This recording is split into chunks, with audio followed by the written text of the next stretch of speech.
સત્તાધાર જગ્યાના વિવાદ વચ્ચે ધારીના ધારાસભ્ય જેવી કાકડિયાએ ગૃહ રાજ્યમંત્રી હર્ષ સંઘવીને પત્ર લખ્યો। સત્તાધારની જગ્યાને બદનામ કરવાના મુદ્દે કાર્યવાહી કરવા માંગ કરી। સત્તાધાર જગ્યાના મહંત વિજય બાપુ સામેના આરોપો પણ પાયા વિહોણા ગણાવ્યા।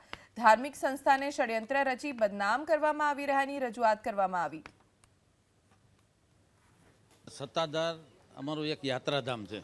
સૌરાષ્ટ્રનું સુપ્રસિદ્ધ જગ્યા એટલે સત્તાધાર આપા ગીગાની જગ્યા।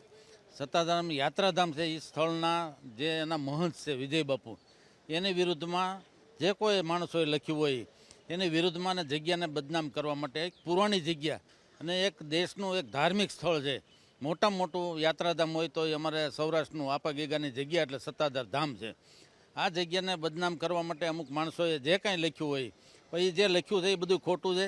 કારણ કે અમારે ત્યાં એ અમારી જગ્યા અમારી બાજુમાં જ મારે અડીને જ આવેલું છે અને વિજય બાપુ જેવા મહંત તરીકે જ્યાં જે જગ્યા ડેવલપ કરવા માટે જો આટલી બધી મહેનત કરતા હોય અને જે સુપ્રસિદ્ધ જગ્યા આપા ગીગાનું નામ લ્યો તો પણ અત્યારે પૂરું થઈ જાય એવી જગ્યાને જો બદનામ કરવા માગતા હોય તો એ હકાવી ન લેવાય। એના માટે મેં ગૃહમંત્રીને આના માટે જે કોઈ આવા તત્વો હોય એની ઉપર કડક પગલાં લેવા માટે મેં એક લેટર લખ્યો છે અને વિજય બાપુ ઉપર આવું કોઈ આક્ષેપ છે જ નહીં, ખોટા આક્ષેપો છે, એટલા માટે આ મેં પત્ર લખ્યો છે।